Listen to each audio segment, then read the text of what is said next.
Qui peut comprendre le lien qui existe entre une mère et l'enfant qu'elle a porté ou qu'elle porte encore dans ses entrailles?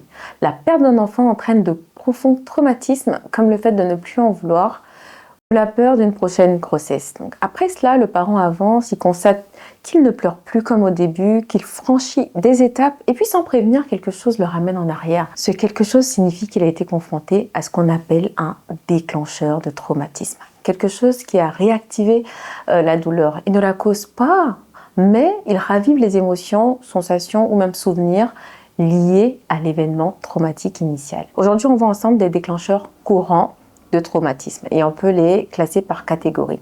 Alors on a la catégorie son, une sirène, un cri, une chanson entendue pendant l'événement ou qui rappelle notre enfant, une voix, un bruit, voilà, tout ce qui peut nous rappeler notre enfant. Ensuite on a des lieux, un environnement où ça s'est passé, un endroit, un parc où vous avez l'habitude de partir, une destination de vacances. Ensuite, on a la catégorie odeur, un parfum, du sang, une fumée. Alors, il faut noter que les odeurs sont très puissantes car elles activent directement l'amygdale qui est très liée à la zone de la mémoire émotionnelle. Donc, les odeurs, c'est très, très important.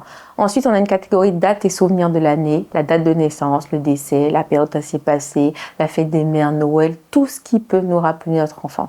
Une catégorie images et scènes, souvent juste voir un enfant quand on a perdu le sien, voir une femme enceinte, une scène dans un film. Alors tu regardes un film et puis tout d'un coup les parents perdent un enfant, un reportage qui parle de la maladie dont votre enfant est décédé ou simplement de la maternité.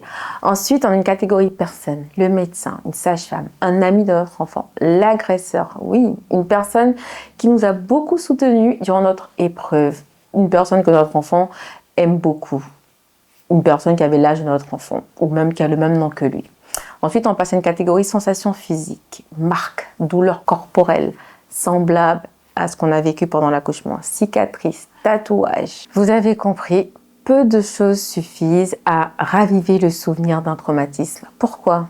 Eh bien, le cerveau traumatisé n'a pas bien classé l'événement dans la mémoire. Il reste en alerte et un stimuli qui ressemble même vaguement à l'événement peut faire replonger dans l'état émotionnel d'origine, comme si le traumatisme se reproduisait maintenant.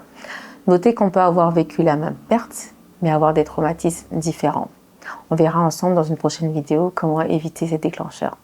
D'ici là, n'oubliez pas, octobre est aussi bleu.